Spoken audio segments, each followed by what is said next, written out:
एक बिल्कुल छोटे से अपार्टमेंट के एक रूम में एक लड़की चैन से सोई हुई थी और पर्दे से आती हुई सूरज की किरणें सीधे उस लड़की के चेहरे पर पड़ रही थी, जिसकी वजह से उसका दूर सा चेहरा सुनहरे रंग में चमक रहा था।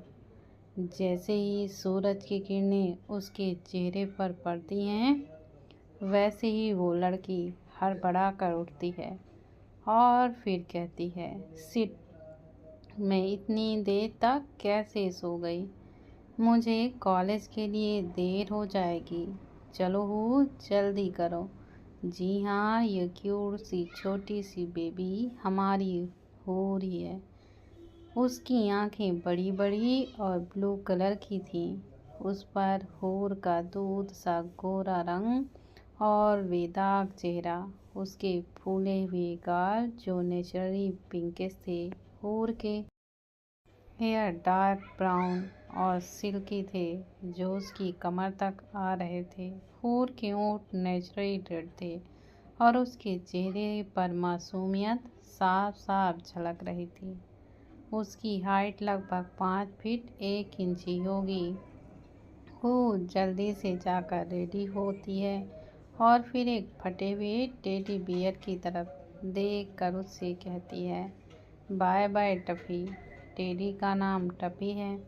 मैं ना अभी कॉलेज जा रही हूँ। कॉलेज से आकर मैं तुमसे बात करूँगी। और हाँ, अभी के लिए बाय। इतना कहकर होर अपना बैग उठाती है और कॉलेज के लिए निकल जाती है। वहीं दूसरी तरफ होर के ही अपार्टमेंट के बिल्कुल आगे एक बहुत ही बड़ा और आलीशान बंगला था, जो दिखने में बंगला कम और किसी किंग का महल ज़्यादा लगता था। उस बंगले के मेन गेट पर 4 बड़े बड़े और हट्टे कट्टे पहलवान जैसे बॉडीगार्ड्स खड़े हुए थे, जिन्होंने ब्लैक कलर का बहुत ही प्रोफेशनल यूनिफॉर्म पहना हुआ था। उतना ही नहीं, उन चारों के पास गन ही थी और उसके चेहरे पर कोल्डनेस के अलावा और कोई भी दूसरा एक्सप्रेशन नहीं था। उस बड़े से बंगले के मेन गेट की दीवार पर एक बड़ी सी गोल्डन कलर की नेम प्लेट लगी हुई थी, जिस पर बड़े बड़े और साफ अक्षरों में राठौर विला लिखा हुआ था। और विला चारों तरफ से पूरा गार्डन से घिरा हुआ था। इधर ऑटो या फिर रिक्शे से जाने के लिए होर के पास पैसे नहीं होते थे, जिसकी वजह से वो पैदल चलकर ही अपने कॉलेज जाती थी। तो रोज़ की तरह आज भी होर की नज़र विला की तरफ पड़ती है और फिर उसके आँखों में एक अजीब सा दर्द दिखाई देने लगता है। होर ने एक बार अपनी आंखें बंद की और फिर अपने रास्ते चलने लगी। वहीं दूसरी तरफ sky multi specialist hospital, Mumbai, India, ये मुंबई के साथ साथ वर्ल्ड का भी नंबर 1 हॉस्पिटल था, जहां वर्ल्ड के टॉप डॉक्टर्स काम करते थे। दुनिया में ऐसी कोई भी बीमारी नहीं थी जिसका ट्रीटमेंट यहाँ ना होता हो। वैसे तो ये बहुत ही हाई फाई हॉस्पिटल था और ये मिडिल क्लास लोगों की सोच से भी कोसों दूर था, पर इस हॉस्पिटल में हर महीने मिडिल क्लास लोगों के लिए एक कैंप लगाया जाता था, जहां उन लोगों का बिल्कुल फ्री में इलाज होता था। ये एक प्राइवेट हॉस्पिटल था, पर जब बात किसी एनजीओ या फिर किसी भी ऐसे लोगों की आती थी जिन्हें सच में किसी की मदद की ज़रूरत है, तो ऐसे में ये हॉस्पिटल पहले नंबर 1 पर होता था। ये पूरा हॉस्पिटल एक ऐसे इंसान की मेहनत का फल था, जिसने रात दिन एक करके इसे बनाया और फिर चला भी, और आज भी चल रहा है। वो इंसान कोई और नहीं, आयांश उर्फ अंश सिंह राठौर ही है, जो खुद एक क्वालिफाइड एंड वर्ल्ड का नंबर 1 सर्जन है और जिसका फोकस पूरा उसके उसके काम पर होता है। अंश जितना अपने वर्क के लिए फेमस था उतना ही वो अपनी हैवानियत के लिए भी फेमस था। पूरी दुनिया जानती थी कि आयान सिंह राठौर एक चलता फिरता वो ज्वालामुखी है जो कभी भी और कहीं भी फट सकता है और उसके फटने की वजह से सब कुछ तबाह हो सकता है। वैसे अंश कभी भी किसी से अपने काम के अलावा ज़्यादा बात नहीं करता, पर अगर उसके आगे किसी ने अपनी जुबान चलाई या फिर उसे डिसरिस्पेक्ट किया तो फिर उस इंसान को अंश के गुस्से से खुद भगवान भी नहीं बचा सकते थे। अंश की लाइफ में गलतियाँ और गलतियाँ करने वालों के लिए कोई भी जगह नहीं थी, क्योंकि उसे हर एक चीज़ एकदम से परफेक्ट चाहिए होती थी। जिस चीज़ में परफेक्शन ना हो ऐसी चीज़ों का अंश की ज़िंदगी में कोई नामो निशान ही नहीं होता था। अगर अंश की तारीफ हमें एक लाइन में करनी हो तो मैं तो यही कहूँगी कि हमारी कहानी के हीरो से ज़्यादा विलन हैं।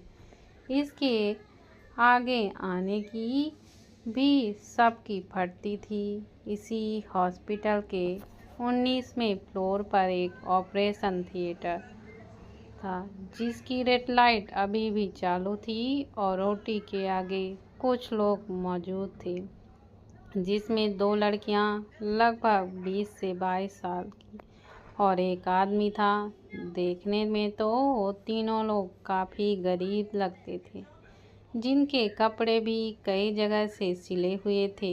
वो दोनों लड़कियां एक आदमी जो शायद उन लड़कियों का बाप था को गले लगाकर बहुत रो रही थी कि तभी ओटीजी की रेड लाइट बंद होती है और 2 मिनट बाद ओटी का दरवाज़ा खुलता है और उस दरवाजे से एक इंसान बाहर आता है जिसने अभी नेवी ब्लू कलर का ओटी यूनिफॉर्म पहन कर रखा हुआ था और उसका मुंह अभी एक सर्जिकल मास्क से ढका हुआ था।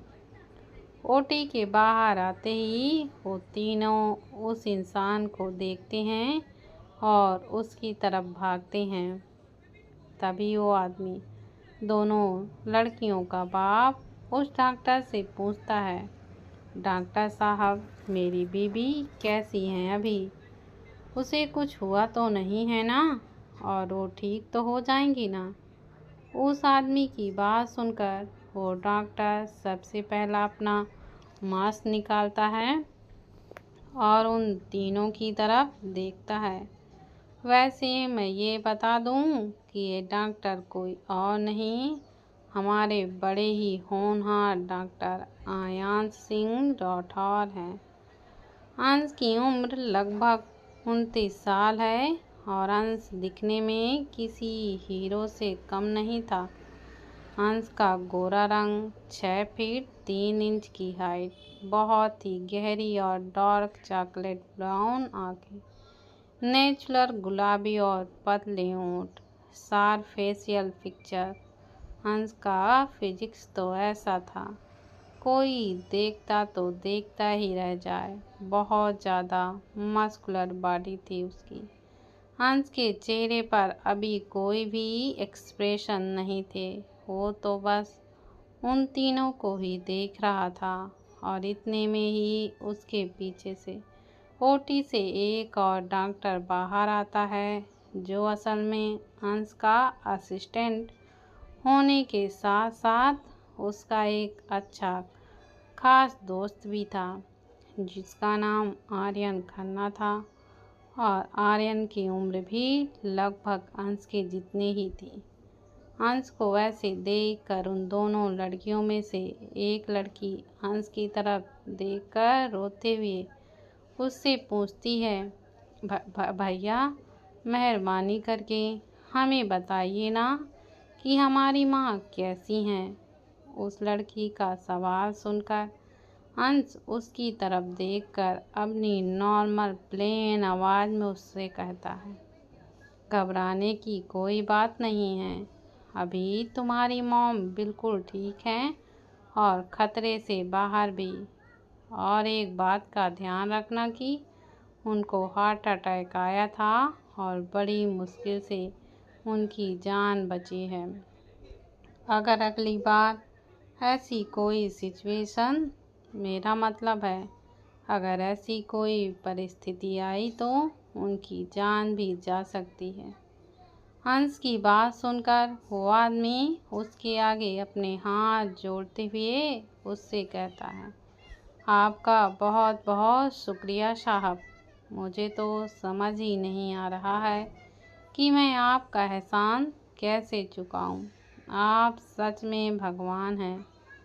वो आदमी आगे कुछ बोलने ही वाला होता है कि तभी अंश अपनी सख्त आवाज़ में उस आदमी से कहता है, नहीं, कभी भी मेरी उस भगवान से तुलना करने की गलती भी मत करना।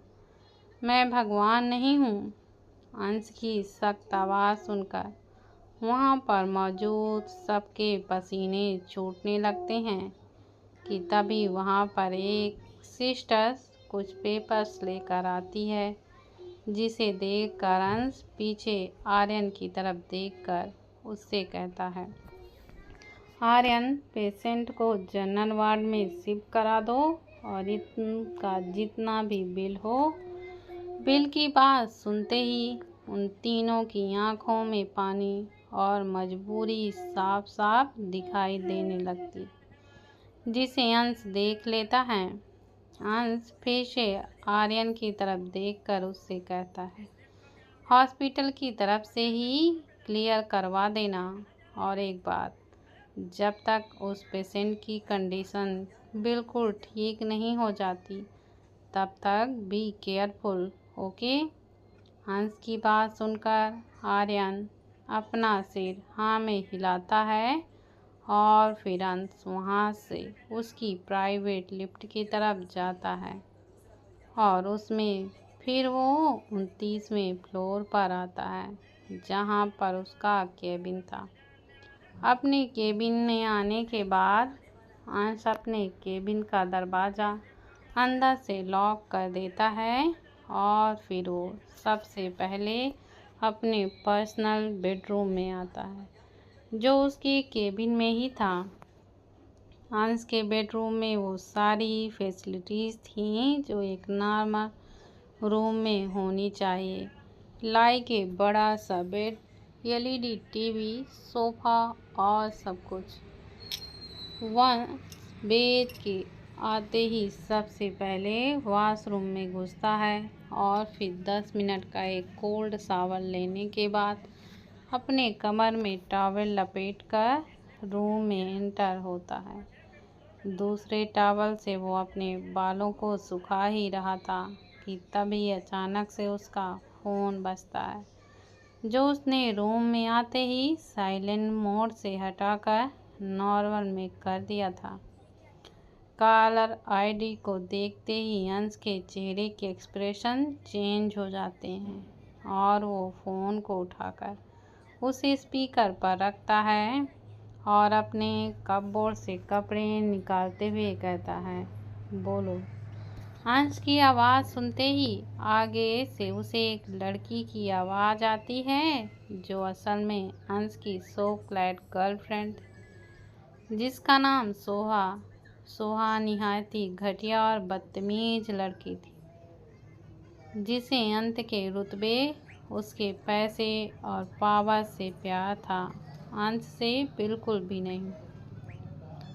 सोहा अपनी गंदी सी आवाज़ में अंश से कहती है, बेबी तुम आ नहीं रहे हो क्या मुझे कॉलेज ड्रॉप करने के लिए? और उस लड़की को क्या तुम ऐसे ही छोड़ दोगे आज? सोहा की बात सुनते ही अंश के चेहरे पर एक शैतानी सी स्माइल आती है और वो कहता है, अरे ऐसे कैसे छोड़ दूँ उसे? उसकी वजह से तो मैंने अपनी मॉम को खो दिया था। And how can I leave her like this? No, ready रहो, मैं आ रहा हूँ। इतना कहकर अंश फ़ोन कट कर देता है और फिर अपनी गुस्से भरी आवाज़ में कहता है, you did very worried mistake of your life और इसके लिए मैं आपको ऐसी सज़ा दूंगा जिसे आप कभी भी भूल नहीं पाओगे। अंश भी जल्दी से रेडी होता है और फिर अपने केबिन से बाहर निकल जाता है। अंश को देखकर हॉस्पिटल की सभी फीमेल स्टाफ की हालत ख़राब होने लगती है क्योंकि अंश था ही इतना ज़्यादा हॉट। अंश बिना किसी को कोई अटेंशन दिए सीधा हॉस्पिटल से बाहर निकलता है।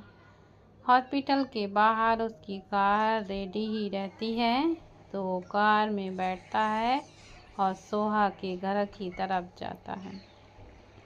सोहा को उसके घर से पिकअप करने के बाद वो सीधा कॉलेज की तरफ जाता है। सोहा के घर से लेकर कॉलेज तक सोहा बस अपनी बिन सिर पैर वाली बातें ही कर रही थी, तो वहीं अंश को उसकी बातों में ज़रा सा भी इंटरेस्ट नहीं होता। जैसे ही वो दोनों कॉलेज पहुंचते हैं वैसे ही उनकी नज़र अंश के बाकी दोस्तों की तरफ जाती है जो अंश की तरह उनकी गर्लफ्रेंड को कॉलेज ड्रॉप करने के लिए आए थे। वो सभी लोग अंदर जाते हैं कि तभी अंश की नज़र किसी पर पड़ती है जिसे देख अंश के चेहरे पर एक बहुत ही गंदी सी मुस्कान आ जाती है। अंश वहाँ मौजूद सभी स्टूडेंट और अपने फ्रेंड की तरफ देखकर उससे कहता है, see guys, how is here miss हूर खुराना?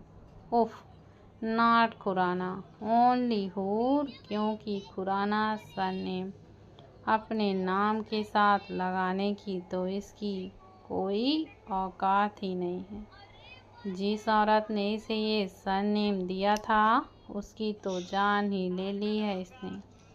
हूर अंश की सारी जली कटी बातें सुन रही थी पर उसकी आंखों से एक आंसू तक नहीं बह रहा था और वो अपना सर झुकाए किसी बेजान पुतले की तरह खड़ी थी। आखिर क्या करेगा अंश अभी हूर के साथ? दोस्तों, यह नई कहानी आपको कैसी लगी कमेंट बॉक्स में लिखकर अपनी राय ज़रूर दीजिएगा।